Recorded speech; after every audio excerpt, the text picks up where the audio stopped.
There was not a standard methodology for doing public securities balloting in the United States. Standard methodology came about when Judge Harold Abramson in Dallas threw out the first vote on Southland. He felt that two of the bankers, neither of whom are independent firms anymore, had somehow done something wrong. The judge really didn't understand how voting was done.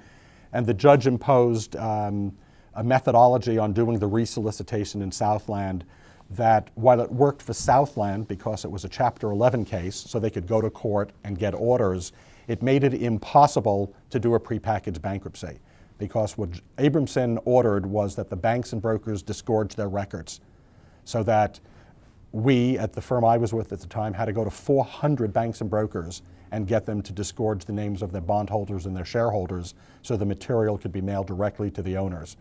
While it was one of the most challenging assignments imaginable, and at the end of the assignment there were still major banks and brokers who, despite threats from Skadden, who was counsel to Southland, never turned over the records.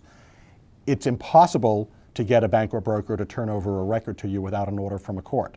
So in a pre-pack case, it was impossible to do a bankruptcy vote.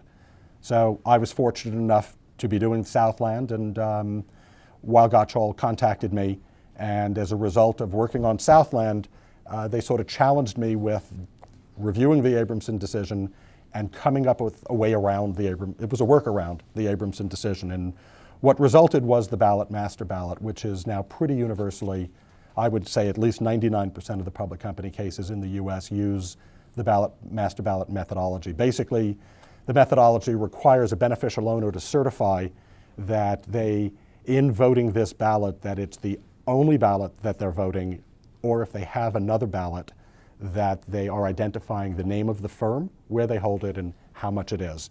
And the purpose there is to eliminate duplicative voting, which would tend to taint the numerosity in the case. It was one of the concerns that Abramson had, and this methodology permits a bank or broker to fill out a master ballot that basically records the promises or the assurances of the beneficial owners as to whether or not they hold any other accounts.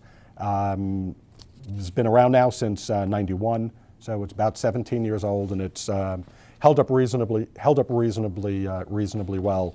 We've looked at, about a year ago, we took a look at the first JPS ballot from 1990, the first case to use this, versus a current ballot, and there really were no changes other than the use of equity elections and releases.